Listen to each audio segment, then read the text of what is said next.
episode of the Saints Block Party podcast. The amazing Greg Cosell of NFL Films, NFL Matchup goes on and talks with Ross Tucker and breaks down the game. Just an insanely knowledgeable football mind joins us again. Actually, I got a notification last week that a year had passed since your last time on the show. So thank you for rejoining and joining us for having a great conversation talking New Orleans Saints. We really appreciate it. Oh, no, it's great to be with you guys. Thanks for having me again. Thanks for joining us. So let's just get kind of right into it. It's a big season for the Saints. Dennis Allen is trying to improve the team, save his job. Clint Kubiak's the new offensive coordinator. I think that's kind of like the big change in terms of schematically how the team's going to be offensively. It's getting away from the Sean Payton, Pete Carmichael offense, which is new and exciting because that's been in place for about 2 decades. What just impressions of Clint Kubiak? What you remember from him when he was offensive coordinator for the Vikings, and maybe some things that we may be looking forward to see Yeah. that he implementing with the Saints offense. Well, I think, guys, it'll be a combination of kind of his dad and Kyle Shanahan. I think it'll be a combination of that offense. And so, what does that mean? I think what you'll see is you'll see a lot more play action, and play action under center. You'll see a lot more play action with the outside zone run game. Because remember one thing, everybody thinks about play action, and we'll get to this in a minute, as having an impact on second level defenders, but outside zone run action has a major impact on defensive linemen. Why? Because their first move is laterally, not vertically. So that's why the outside zone run element can be so critical. If you go back to when McVay had Goff in with the Rams, and they had Gurley, and they ran all those outside zone play actions. And I remember doing a ton of pieces for the matchup show, and we'd see the defensive line move laterally, and that's a critical piece. But the other part of that is the second level defenders, clearly, because you're putting them in conflict, because they have a run responsibility and they have a pass coverage responsibility, so you're putting them in conflict. So I think that's one part of it.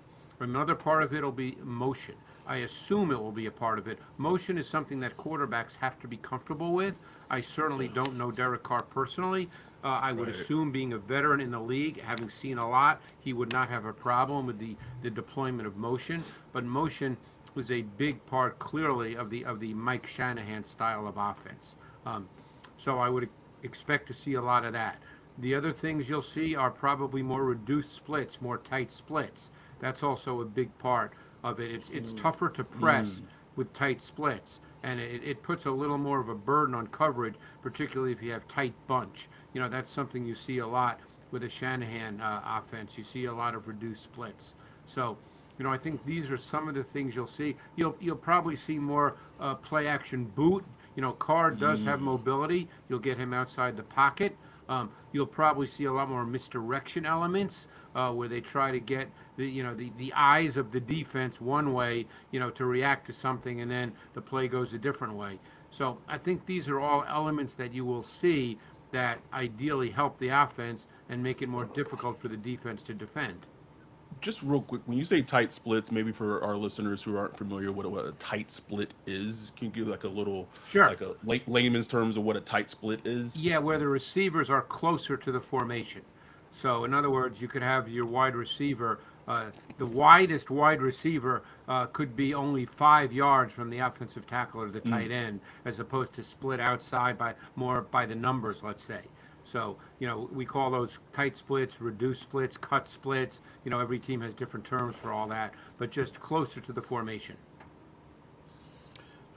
It's exciting, Greg. I mean, one of the issues we had, with the Saints last year with Pete Carmichael's offense, it was kind of all over the place. Lack of motion, it didn't seem to have like a real identity offensively week to week. I mean, even players like Alvin Kamara would say that, we lack identity. So I think Dennis Allen really wants that going in. As far as the run game, a lot of talk about the pass game, but really it feels like Clint Kubiak is brought in to improve the run game. Yep. Saints run game hasn't been good for the past couple years. It was horrible last year. What does that outside zone scheme do to kind of make life easier for running backs like Alvin Kamara, Kendre Miller, and guys like that?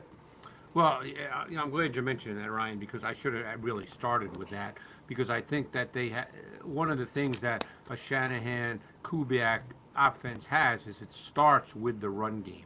And I think it was pretty evident by their first pick in the draft, and we'll get to that obviously, that they want to run the football. They want to be physical. They want to run the ball. They want to dictate to the defense that, hey, you have to defend the run. And by the way, it's a total myth that you can't run the ball against eight-man fronts. So teams that want to run the ball and do run the ball well get eight-man fronts, but you can run the ball against eight-man fronts. Right. And I think they want to have the belief. I'm sure they do. I mean, I don't know Clint Kubiak personally, obviously, but I'm sure they have the belief that they want to line up and run the ball regardless of what the defensive fronts look like, and have that be the starting point of what they do on offense. Now, when I say outside zone, that doesn't mean it's exclusive to that, Ryan. That's obviously going to Right. be a part of it. I mean, you've seen through the years, even a Kyle Shanahan offense has gotten a lot more with gap scheme run game where they Yeah. pull a guard, where they Right, right. pull. I mean, they do a lot of stuff. I mean, they'll use Kittle and use Check as a sense pullers and wrappers in the run game. But the point is it's not just the zone run game. I'm sure they want to have a multiple run game that presents different looks to the defense and can attack in different ways. And as I said, I'm sure that's one reason why when it got to be their pick, they picked 14th, right? Yes. Yeah, Yes. I'm Yeah, sure. 14. And by the way, I love Fuaga's tape a lot, but I'm sure that's one reason why they took Fuaga, because Fuaga is one of those nasty, mean run blockers. Now, do they? Is Ramczyk hurt? What's the status there? Is Fuaga going to be the left tackle? Good question. It's a good question Because he played because right tackle his he last played 2 years right at tackle. Oregon. Right. And And yeah, it's interesting. I really like Fuaga's tape. One reason some people saw him as a guard, which is not what he's going to play with the Saints, I don't believe, no. is the arm length. There's a lot of people who believe that arm length is a Right. factor in guys being able to play tackle, and his arm Yeah. length is not exactly what you want. It's not horrible, but it's not exactly what you want. But he's a mean, nasty run blocker, and I think he's athletic enough to pass protect. Yeah, every once in a while, he might have an issue just with lateral range against great pass rushers, but he's a big dude and he's physical and he's the kind of guy, if you want to develop your offense around the run game, he's a tempo setter. He's that kind of player. Whew, they need that. They need it. The question of offensive line is so, like, you asked it, and we are as in tune with the team as Right. anyone, and it's such a, we don't know what Trevor Penning is. We don't know what the team's plan with Trevor Penning is, and so during Look, you guys know I can only give you my evaluation of players. Right. It doesn't make me right or wrong. Most people who know who I am know that I work my tail off and study this. I'm Absolutely. going to be wrong on guys. Everybody's right on guys. Everybody's wrong on guys. I did not love Trevor Penning coming out. They obviously did. Who knows what he'll be? He's still only going into his third year. Maybe he turns out to be a player. So we'll see what happens. But I did really like Fuaga's tape. excuse me. It's funny we're talking about Fuaga, but it seems like the jewel of this Saints draft class is Spencer Rattler. The draft- and it could just be the first year of Derek Carr. The Derek Carr experience wasn't the greatest, and some things will argue is like, well, the Raiders got rid of him for a reason. He gets a clean slate and new offense, right? Yep. But there's like this hope building potentially that Spencer Rattler can be something more than just a backup that you drafted in the 5th round. What I know, a lot of people who break down the game had a positive opinion of him as a prospect. What was your opinion of Spencer Rattler coming out of Rattler's South a Carolina? really gifted thrower. I mean, he was the #1 quarterback coming out of high school in the country out of Arizona, and he obviously went to Oklahoma, had that phenomenal freshman year, and then obviously whatever happened his sophomore year, they started Caleb Williams, and he obviously transferred to South Carolina, where he played behind one of the worst offensive lines in college football this past year, for a Power 5 offensive line, that is. Right. But he's a really, really gifted thrower. I think that I don't get into this, but I talk to people, so I know there were concerns about the kid. I can't speak to that. Maybe that's one reason he lasted until the 5th round. His talent level is better than 5th round, clearly. A couple of things that do stand out that I think need to be worked on. I think at times he's a little bit of a see it, throw it quarterback as opposed to a timing anticipation quarterback. And that can get you in trouble in the NFL, even if you're a big-time arm. Like an example of a guy who was a see-it-throw-it guy and had a big-time arm, and again had some success in the league, was Jay Cutler. I mean, Jay Cutler had a big-time arm and could make wow throws any given week, but he just didn't have a natural feel for anticipation. So, that gets you in trouble at times when you wait to see it before you throw it. And I think Rattler at times is like that. I think Rattler at times has such confidence in his arm that he tries to make throws that are not really there. Can that be taught? Again, now you get down to the relationship between coach and the kid. That's hard.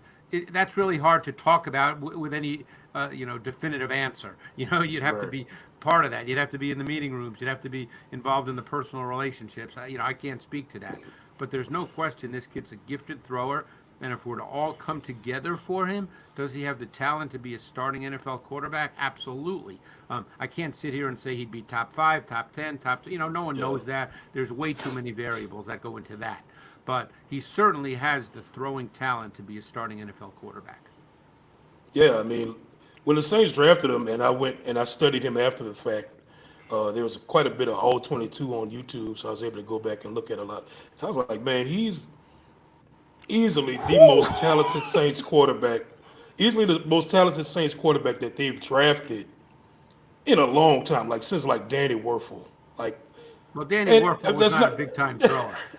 Well, I'm just saying, I can't even remember Danny Werfel. I'm just saying, who they've drafted. They had drafted Garrett Grayson, Sean Canfield, Right. Ian They Book. haven't really They haven't invested much into that position. Well, so just from a talent standpoint, I was like, wow, this guy's talented. Well, what can he be? We don't know. It's funny, Ryan, you mentioned that because I actually watched him after his freshman year at Oklahoma, just because, again, I never knew, you don't know what's going to happen in the future, but I thought, based on what happened after his freshman year, this was a guy I wanted to take a peek at, and just sort of stay up on. And there were a lot of comparisons after his freshman year made to Patrick Mahomes, right or wrong. And by the way, I'm not a big believer in comparing anybody to Mahomes because Mahomes is a different cat. He's just one of those guys. He's different. You can't start making those kinds of comparisons. But a lot of people said that because he had a really big arm. He can move, and he made great throws on the run. He can do all these things. So we'll see what happens. Obviously, he's not the starter this year, barring anything unforeseen. It's crazy to say, and I know he was suspended last year, and he's not a big-time talent, but I love the way Jay Kaner played in college. And I don't know how that's going to play out all through off-season and through training camp, who's going to be the backup. We don't know that right now. But Jay Kaner was a guy, I just thought he was one of those really gutsy guys who threw it a little better than people gave him credit for. Not a big arm, but he just was one of those guys I really enjoyed watching. It's interesting because there was such high praise for him in the building early last offseason when everything kicked off, and then it kind of just wavered off. We don't know if that was the suspension or whatever it is, but like you said, likely Derek Carr is going to be the starter unless something unforeseen happens. I guess the question is defense, right? This, at the end of the day, Dennis Allen is a defensive head coach. Yep. There's been some tweaks with the defense. We don't know what's going to happen with Marshawn Lattimore. That's kind of this cloud hanging over the team. But just in general, what have you seen in terms of the Dennis Allen defense as him as a head coach that has worked, or some things that have changed over the years? Because there has been some slight declines in terms of, you could say, the caliber of being a very good to great defense, I would say, over the last couple of seasons. Yeah, I mean, I think Dennis Allen has some clear staples that he likes. I mean, they play a lot of two high safeties, particularly on third down. They play a lot of two-man coverage. He's always been a really good blitzer. I mean, when I've talked to coaches around the league, they always bring up Dennis Allen's name as one of the most difficult defenses tactically to play against. I think that the talent on the D line has kind of gone down a bit, and that's always a concern because you don't want to be able to. You want to be able to rush four and not always have to blitz. Right. Obviously, there are blitzes called simulated pressures where you do rush four, and one or two of those blitzers are linebackers or DBs, but you still would like to line up and be able to rush four. Cam Jordan's had a great career and he's probably a Hall of Famer, but he is getting older. They signed Chase Young, who, quite frankly, guys, his tape last year with the 49ers was just okay. So you're hoping that you can get him to be what everybody thought that he could be when he was drafted. Granderson has turned out to be a nice player. Right. We'll see what Isaiah Foskey is. He obviously didn't get a lot of snaps last year, but he was a second-round pick. So when you get a guy in the second round, you're expecting him in his second year to at least get meaningful snaps. We have to wait and see. None of us can answer that talking in mid-May. And again, you can't sit here and say he's good, bad, and different. We don't know. But a second-round pick, you expect him to be a contributor in his second season for sure. So we'll see what happens there. I kind of liked Foskey coming out of Notre Dame. I don't know if he's a pure pass rusher, but I think he can be a solid player. So we'll see. I like their linebacking core a lot. I mean, they signed Willie Gay. So, I mean, Demario Davis, who, has been one of the better kind of multi-dimensional linebackers in the league for a long, long time. He's still there. They have Werner, who's a nice player. They have Gay now. So that's a nice linebacking core. We'll, obviously it depends how much they're going to play in their base defense, and we'll see who plays in their nickel. That's going to be a very interesting question. Who plays in their nickel? Huge. Because it became Davis and Werner, we'll see if that's the case, because Willie Gay is a really good athlete, and he certainly played in the nickel with the Chiefs. So that's going to be something they're going to have to work through. You mentioned Marshawn Lattimore hanging over them. That's why they drafted McKinstry, who's, I think, a really good press man corner. I think that's his game. He's a mirror match press man master. That's his game. So if Lattimore ends up not being there, it would not surprise me if McKinstry was a starter opposite of Debo. So fascinating how that's going to play out. Then they have Alante Taylor, who played really well as a rookie as an outside corner. They moved into the nickel last year to play nickel cornerback. Kind of up and down, had some positives and some negatives. And it's a lot of cornerbacks to try to figure out where do these guys go. It's going to be interesting how all that plays out. I like Alante Taylor. I loved him coming out of Tennessee. You're right that his rookie year he played on the outside because of injury, and he did well. And last year, it was a little up and down, as you said. But I think he's a good player. Like I would imagine that he'll be a good player, and I think he can play in the slot. But we'll see. I mean, obviously Matthew's still there. He's been in the league a long time at one safety. I guess Howden at this point would be the other starting safety, correct? They don't really have anybody else. Mm-hmm. Yeah, they brought back Jonathan Abram, who obviously is not a safety. Kind of used him in that line like a linebacker role. He made plays last season, and they kind of brought him back. Will Harris, who they also signed, he's played safety in his career too. So again, this has to all play out. Right. Someone asked this question in our chat: is how good of a fit is Carr for this type of offense that Clint Kubiak's gonna bring? I think theoretically, this offense is a good fit for every quarterback, because what you're trying to do for quarterbacks is define their reads and throws. That's what you're trying to do, and theoretically, this offense does that. Think about. I'm not talking about the caliber of players on these teams. I'm talking about the schematics of the system. Think about Purdy with the Niners. Think about Tua with the Dolphins. Think about how often they're throwing the ball on time in rhythm because it's presented to them clearly.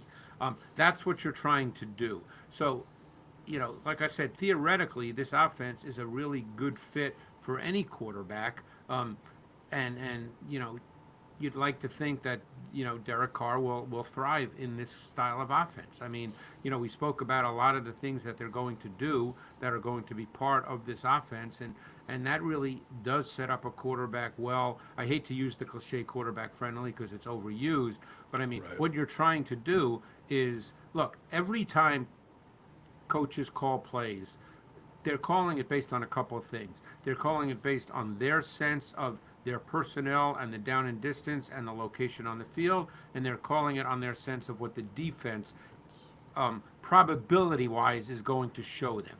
That's what they do. This is why they study. That's what it's all about. So when you call a pass play, you're calling it with the hope, the big hope, that you can throw it to your primary receiver. That's the Right. goal. Now, it doesn't always work out that way, but that's what you're trying to do. So, theoretically, this offense presents situations where you can throw it within timing and structure to your primary receiver. Speaking of receivers, Saints have Chris Olave, Rashid Shaheed, A.T. Perry, and in the fifth round this year they drafted Bub Means out Yeah, of Pitt. I saw you and Doug Farr was talking about it on the I like podcast. I Bud was like, Means. oh, yeah. What are your thoughts on him? Um, and again, when I say I liked him, I knew he wasn't going to be a day two pick, but I mean, he came from Right. Pittsburgh. He's big and he can run. And it's funny, I was actually watching him with an NFL coach, okay, who's in my office, and we kind of watched him, and we both came away going, that guy looks like an NFL receiver. He just looks like an NFL receiver. He does. He's He big. absolutely He can does. run. He caught the ball in the middle of the field. He had good hands. So whatever that means, we don't know that. There's so Right. many unknowns right now. But I He, like he Bud. played with some bad quarterbacking too. Oh bro. my It was God, bad. some bad. I think they played 4 or 5 different quarterbacks at Pitt this year, Yeah, and yeah. he would have had much bigger numbers if he played with, let's say, a good quarterback that could have played all season long. But no, this Yeah. guy, I thought he was a really intriguing prospect. It I like I just me and Ryan were talking about him on a last podcast episode, and I said even if as a rookie he could bring a Robert Meacham element of just running deep post routes, just like Yeah, his explosion, excuse me, is there. And I was surprised to see his actual measurables because when you watch him play, he feels like he's a much bigger player than what his height actually is, if that makes any sense. yeah, he plays big. I mean, like I said, Yes. I really liked his tape, and we'll see. I mean, look, I really liked A.T. Perry when he came out of Wake Forest, and he started to develop, and now He did. it looks like he'll clearly be, one. He may be if they're in base personnel, 2 tight ends. My guess is it'll be at this moment in time it would be Perry and Olave, right? I mean, I would think, or they'll mix and match. But I really liked Yeah. A.T. Perry coming out. They've got some big receivers now, some big physical receivers, and that's a good thing. Yeah, it absolutely is. What are kind of just taking a step back from the Saints, just general football, just what are, just general thoughts on some teams you liked what they did this off season and plus draft of just team building Oh, for how it looks, quote unquote, on Adam, paper. I know, but those are always hard questions for I me know. because I'm not. It's funny when the NFL season ends, I just grind and grind watching college players, and so it's funny. I don't really think in those terms. Like right now, to me, it's the off season. I mean, I know the schedule comes out, and I'm not one who studies the schedule the second it comes out. So, and I'm just being honest with you. I haven't really thought in those two. Like, I don't know what every team Yeah. did in the draft right Right. now. Off the top of my Right. head, I don't know. Hey, this team did really well, and the only way I can judge if I think a team did well is based on my evaluation. Evaluation, That's all I right. can do. It's just because let's say a team needed a left tackle and they draft a left tackle and I didn't like that guy on tape, I don't say, well, they had a great draft because they needed a left tackle and they drafted Right. a left tackle. Right, I mean, right. the only way I can do it is based on my evaluation. And like I said, I'll be wrong just like everybody's wrong on guys. But I'm not into the sort of the each team mode right now Yeah, of yeah. of where they stand in the league. I'll get there at some points, Right. sooner than later. Normally, when the schedule does come out, I start kind of watching a little, NFL tape again just to kind of start to get back in the groove. But I really haven't watched any NFL tape since the end of Ooh. the NFL season. Yeah. I do have a quick question for you though. The Saints allegedly the Saints played Carolina in week 1. What went wrong in your opinion with Bryce Young? Because Great me and question. Adam, we like Bryce Young, Yeah, and it was obviously bigger than him. I mean, yeah. they had a ton of problems. But for him, do you think they've done enough to kind of have show his better self this year? Well, I think a couple things. Bryce Young's a certain kind of quarterback. And many, again, I'm not making a direct comparison to Drew Brees, so I don't want people listening to think I'm making an apples to apples comparison. But he's a small quarterback, and he does not have a big arm. So what does that mean? That means that he needs the depth of the pocket to be strong. So what does that mean? Just what Sean Payton did for years. You have to be Guards. strong at center and guard. They were not strong last year at center and guard. Now they addressed that in the offseason. They signed 2 guards, Damian Lewis from Seattle and Robert Hunt from Miami, who they gave a boatload of money A to. lot of So money too. yeah, so they understand that it has to work from the inside out with Bryce Young because Bryce Young can't throw well if he's if there's bodies around him and particularly bodies in front of him. He just doesn't have that kind of arm. So that was a problem a year ago for sure. And obviously I think they've tried to address too. Their receiver position drafting Xavier Legette in the first round.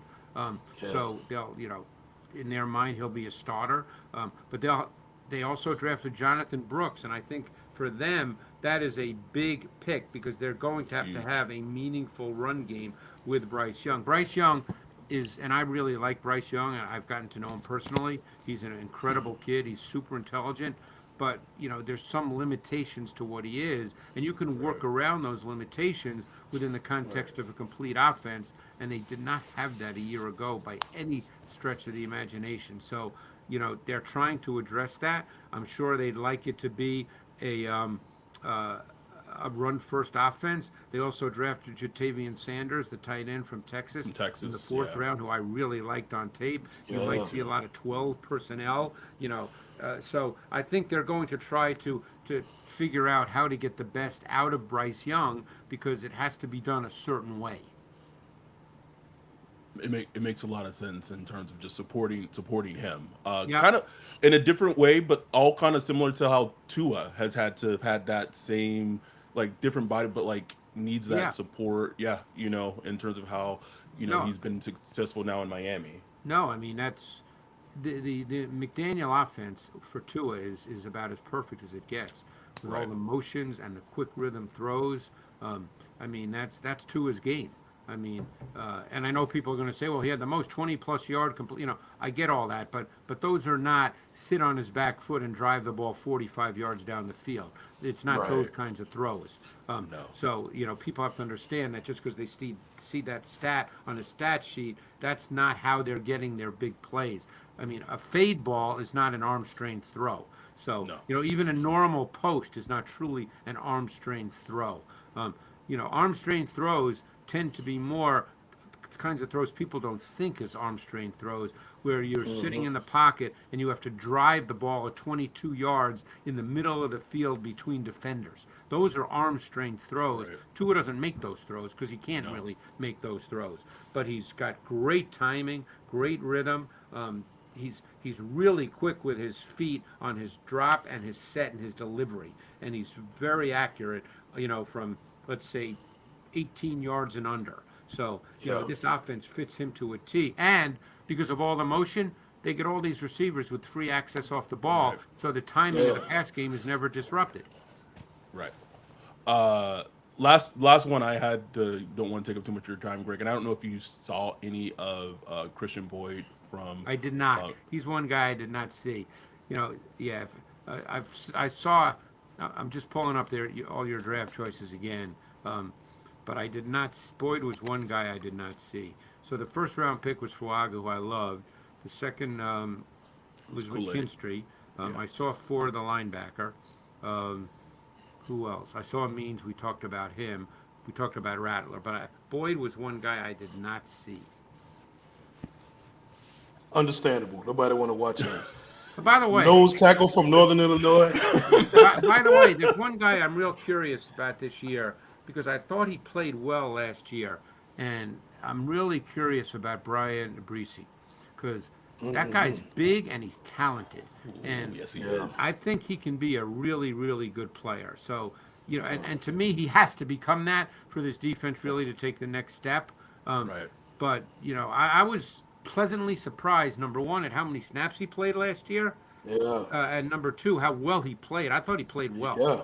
He did. Me too. As a rookie, and as Ryan would say, he was just like out there just trying to play out with athleticism and not really playing with like a plan. And he made a lot of plays as a rookie. Yeah, because he was hurt a lot in college, and it was tough to get Right. a real feel for him, other than the fact that you saw the physical traits. And I actually met him a couple of years ago when he was in college at Clemson. He's a big dude now. Oh, I'm not yes. sure if people realize how big a dude this guy is.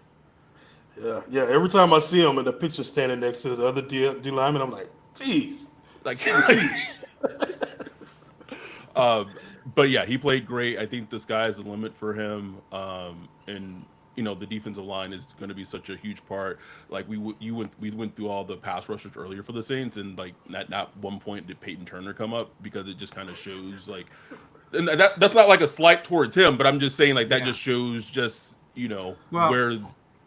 I think Bryce and Foskey are the two guys. Bryce more so because we know he's done it and he played a lot. Right. Bryce and Foskey are the two guys I'm very curious to see this year. Because look, it's your first round pick and your second round pick. Bryce played to his first round, pick. Absolutely. And Foskey did not. And now it's time for Foskey to at least be a contributor. I mean, Please. yeah, he's got to play snaps and he's got to contribute. Yes, he does. Thank you so much, Greg, for joining us. Noontime or 1 p.m., 1:30 p.m. where you are on the East Coast. We appreciate it. It's always an honor for you when you do come on.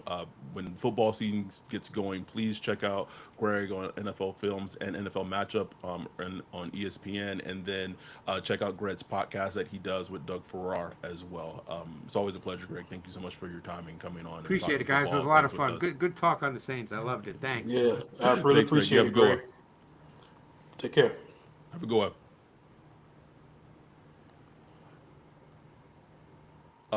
To everyone else who's still tuned in, Ryan and I will be back tomorrow at 9 p.m. Pacific Standard Time to go over the Saints schedule release.